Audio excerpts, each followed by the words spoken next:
தேவயுகம் ஒரு இரவு. இத தான் அவர் சொல்றார். ஸோ இதில வந்து ஒரு பகல் பிரம்மாவோட அந்த பகலுக்கு பேரு கல்பம், சர்க்கம்னு பேரு. அந்த இரவுக்கு பேரு பிரளயம் அப்படின்னு பேரு. பிரளயம்னா அது அழியறது இல்லையா? அந்த மாதிரி. அழியறதுன்னா அந்த பகல்ல இருக்கக்கூடிய உயிரினங்கள் போயிடும். பட்டு இரவுக்கான உயிரினங்கள் வந்துடும். இப்போ நம்மளுடைய வாழ்க்கையே கூட பார்த்தோம்னா, பகல்ல நம்மளுக்கு ஒரு விதமான இது ஜெர்ம்ஸ் எல்லாம் ஒர்க் பண்ணிட்டுருக்கோம் உள்ள. ஒரு உயிரினங்கள்லாம் இருக்க தானே இருக்கு. அந்த உயிரினங்களால தான் நம்ம உயிரோட இருக்கோம். இந்த பாடி ஃபார்மேஷன்லாம் அதில தான் இருக்குது. ஸோ அந்த உயிரினங்கள் எல்லாம் பகலில் இருந்துட்டுருக்கு. அதில் பாதி உயிரினங்களுக்கு மேலே இல்லாமையும் போகலாம். சில உயிரினங்கள் நைட்டுக்கு தகுந்த மாதிரி சேஞ்ச் ஆகலாம். இல்லை நிறைய உயிரினங்கள் உற்பத்தி ஆகலாம். அதனால் இந்த நைட்டில் வந்து நிம்மதியாக அது மட்டும் வேலை செஞ்சுட்டுருக்கும். அது அதனுடைய ஒர்க் பார்ட்டை பண்ணிவிட்டு அது போயிடும்.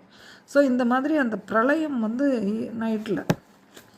இப்போ இது டே டைம் வந்து கல்பம் ஆர் சர்க்கம் அப்படின்ட்டு சொல்லியிருக்கு. ஸோ இதில் இவர் இந்த இது தேவயுகத்தை பற்றியும் இந்த பிரம்மாவோட பகல் இரவு கணக்கையும் சொல்லியிருக்கார்.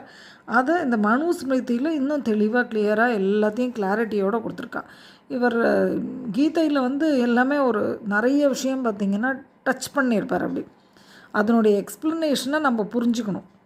எல்லாமே ரகசியமானதுங்கிறதுனால அவர் அதை வந்து ஒரு எக்ஸ்ப்ளனேஷன் கொடுக்குறார். அதுக்கப்புறம் அதுக்கு உள்ளே இருக்கிற ரகசியங்களை நம்ம தேடினோன்னா மற்ற எல்லா இடத்துலையும் கிடைக்கும் அதுக்கான விஷயங்கள். ஸோ இது பிரம்மம் அடுத்தது அது சொல்கிறார். பிரம்மா என்னன்னா அழிவு உண்டு அவருக்கு. பிரம்மாவுக்கு அழிவு உண்டு, ஆயுள் உண்டு, பகல் இரவுங்கிற மாதம், பகலிரவுங்கிற கணக்கு, மாதங்கிற கணக்கு, ஆண்டு கணக்கு இதெல்லாமே உண்டு அவருக்கு. அதே மாதிரி இவருக்கு என்ன பேருன்னா அதி தெய்வம் அப்படின்னு பேர்.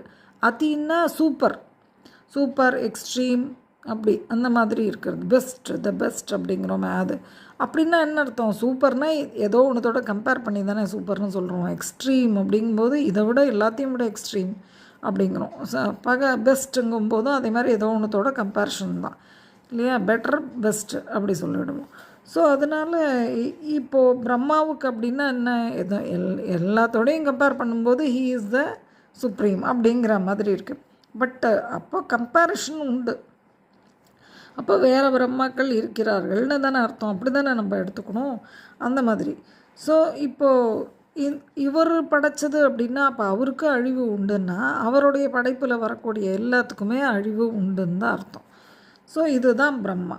அப்போ காட் வந்து எங்கே இருப்பார்னா அவர் வந்து அதி யக்ஞமாக இது எல்லாருக்குள்ளேயும் இருப்பார், எல்லா இடத்துலையும் இருக்கார், சர்வ வியாபியாக. அவர் தான் இது எல்லாத்தையும் தாங்குறார் இந்த பிரம்மாவோட படைப்பை அப்படின்ட்டு. ஸோ பிரம்மாவுக்கு என்னென்ன பேர்? அதனால தான் ஹிரண்யமயமான